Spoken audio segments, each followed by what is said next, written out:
네, 여러분 이번 시리아 알 아사드 정부 몰락의 직접적인 계기가 된 것이 있죠. 바로 가자 전쟁입니다. 이스라엘 하마스 전쟁이죠. 가자 전쟁에서 이스라엘이 레바논의 헤즈볼라 근거지를 맹타격해서 박살을 냈죠. 무장단체 헤즈볼라가 붕괴되자 이것은 시리아 붕괴로 이어졌다는 얘기입니다. 러시아가 도와야 되는데 러시아는 우크라이나 전쟁으로 시리아 내전에 발목이 묶이게 됐죠. 특히 헤즈볼라가 지공했던 시리아 지상병력이 사라졌습니다. 허를 찔린 정부군은 이란 혁명수비대 지상군 병력도 기대할 수 없게 되었고요. 이 틈에 반군 하이아트의 알-주라니는 전격적인 공세를 시작했고 11일 만에 다마스커스까지 진공해서 함락시켰습니다. 배후에는 튀르키예가 지원하고 서방이 모른 채 묵인했죠. 시리아의 학살자 바사르 알 아사드, 발음이 좀 그렇습니다.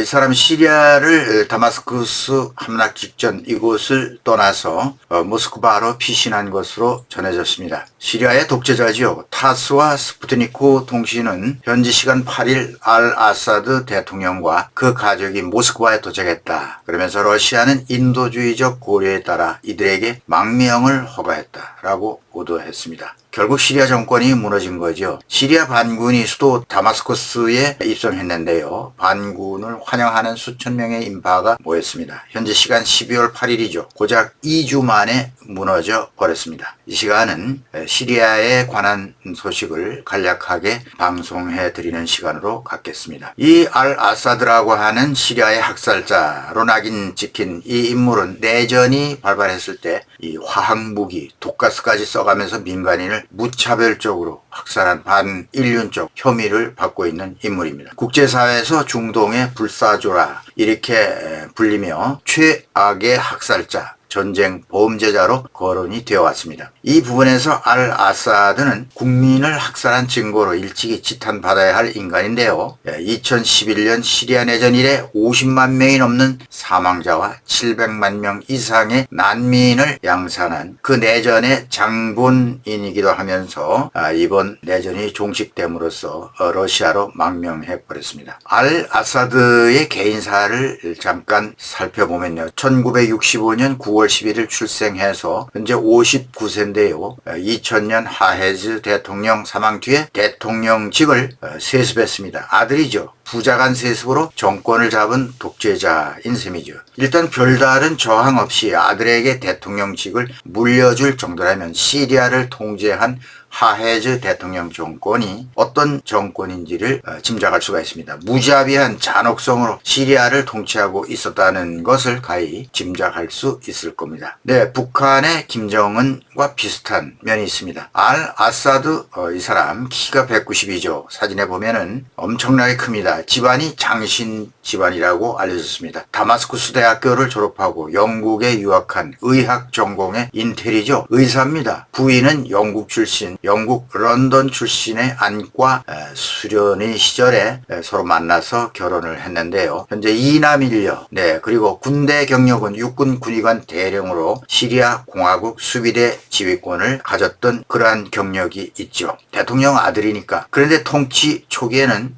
반정부 인사가 아니라면 상당히 유연하게 대처했다고 합니다. 민주화 개혁을 시도하는 등 시리아 사람들이 당시에 초기에는 희망이다 이런 말까지 했다고 하는군요. 네, 공식적인 정권 이양 전까지 잘랄라 총리가 감독할 것이라고 반군이 밝혔습니다. 반군 지도자는 아부 모하마드 알-줄라니라는 사람인데요. 근데 이거 발음이 좀 서툽니다. 이런 얘기를 했죠. 형제들이여, 이 승리는 전체 이슬람 국가를 위한 새로운 역사입니다. 형제들이여, 이 승리는 지역을 위한 새로운 역사입니다. 라고 말했는데요. 아사드 독재 정권을 무너뜨렸다고 해서 국정 안정을 바로 기대하기는 조금 어렵습니다. 국가 방향은 앞으로 이슬람 근본주의 국가 건설이 목표가 아닐까 이렇게 생각이 되고요. 알카에다나 탈레반의 극단주의가 아닐까 이렇게도 짚어봅니다. 다음은 시리아 내전의 배후 세력을 간단히 설명해 드리겠습니다. 알 아사드 정권 배후에는 그동안 러시아, 이란, 레바논의 무장 세력인 헤즈볼라 이 세 세력의 도움이 컸습니다. 이 세력이 결국 알 아사드 정권을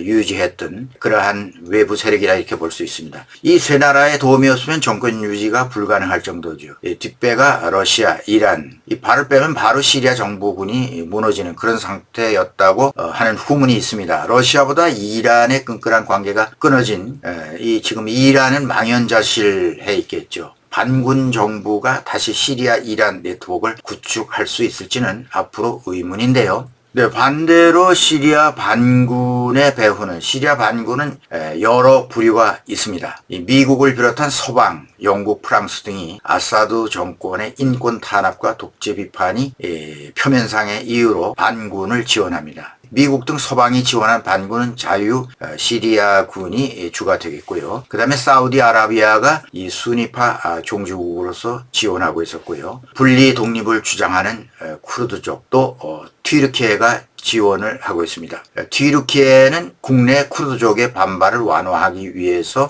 시리아의 쿠르드족을 지원하는 그런 입장이었죠. 그리고 중동 국가들 사우디 외에 카타르, 요르단, 아랍에미레이트, 리비아 출신 이슬람 전사 이렇게 시리아 안에는 다양한 반군 세력들이 있었습니다. 이들이 반 알 아사드 반군이라 이렇게 통합해서 칭할 수 있겠죠. 정권을 일단 반군이 인수를 했죠. 알 아사드 정권을 무너뜨린 반군을 이끈 중심 단체가 하야트 타흐리흐르 알 샴. 네, 영어로는 약자로 HTS, 영어로는 약자로 HTS 이렇게 호칭을 합니다. 반군 단체죠. 시리아 북서부를 통제하고 있었던 반군 대표적인 반군 단체로 반군의 주축이죠.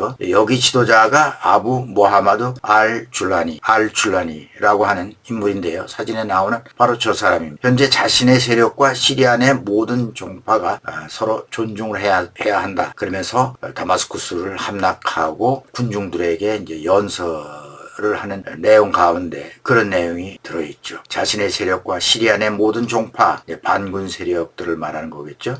서로 존중해야 한다. 이렇게 강조를 했습니다. 네, 그의 부하들이 알 아사드 정권을 끌어내렸는데요. 그는 현재 시리아에서 사실상의 지도자에 가깝다고 보는 인물입니다. 미국이 테러리스트로 지목을 했죠. IS 조직의 이론임이 틀림없으니까 대외적으로는 테러리스트로 지목을 받습니다. 또 지하디즘을 신봉을 하고 있지만은 겉으로는 탈색한 척하는 그런 인물입니다. 시리아 내전 내내 튀르키예 지원을 받고 있으면서도 온건 유화적인 변신으로 알려진 그런 인물이죠. 물론 알줄라니에 동의하지 않는 무장단체가 여러 수십 개가 있습니다. 이들은 자신들의 영역에서 권력을 그냥 장악하고 싶어 한다고 합니다. 과연 이들을 알줄라니가 통합할 수 있을지 앞으로 지켜보아야 하겠습니다. 마치 아프가니스탄의 탈레반 정권을 보는 듯한 그런 느낌이죠. 네, 다음으로는 불확실한 시리아 반군 정부 미래를 내다보겠습니다. 튀르키예와 미국이 하야트의 알줄라니의 반군 정권을 용납할지는 일단 의문이 들고요. 알 아사드를 지원해온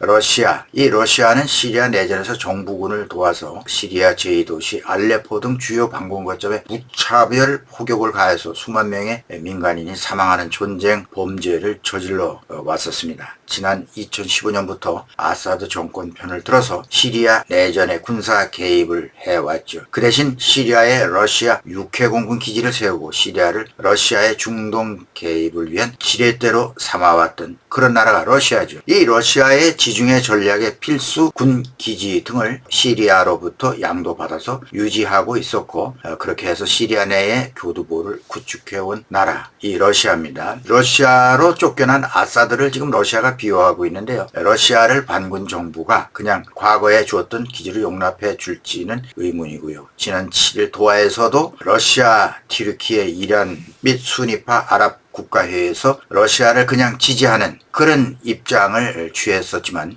상황이 아주 급변했죠. 러시아군과 교전을 벌여왔던 하야트 등 반군 세력이 시리아 내의 나머지 러시아 군 세력과 러시아 기지를 그냥 인정해 줄지도 알 수가 없는 일입니다. 이 시리아 내에서는 러시아 용병 집단인 와그너 용병도 일부 있는 것으로 알려지고요. 일부 설에 의할 것 같으면 이들이 반군과 교전을 하면서 전부 포위 상태에 지금 있는 것으로 알려지고 있다는 소식이 전해지고 있습니다. 다음은 가자 전쟁이 시리아 알 아사드 몰락의 도화선이 되었다. 네, 여러분, 이번 시리아 알 아사드 정부 몰락의 직접적인 계기가 된 것이 있죠. 바로 가자 전쟁입니다. 이스라엘 하마스 전쟁. 가자 전쟁에서 이스라엘이 레바논의 헤즈볼라 근거지를 맹타격하면서 박살을 냈는데요. 무장단체 헤즈볼라가 붕괴되자 이것은 시리아 붕괴로 이어졌다는 얘기입니다. 이 헤즈볼라가 시리아의 군사 조직을 지원하고 있었거든요. 러시아가 도와야 되는데 러시아는 우크라이나 전쟁으로 시리아 내전에 지금 눈을 돌릴 사이가 없죠. 특히 헤즈볼라가 제공하던 시리아 지상병력이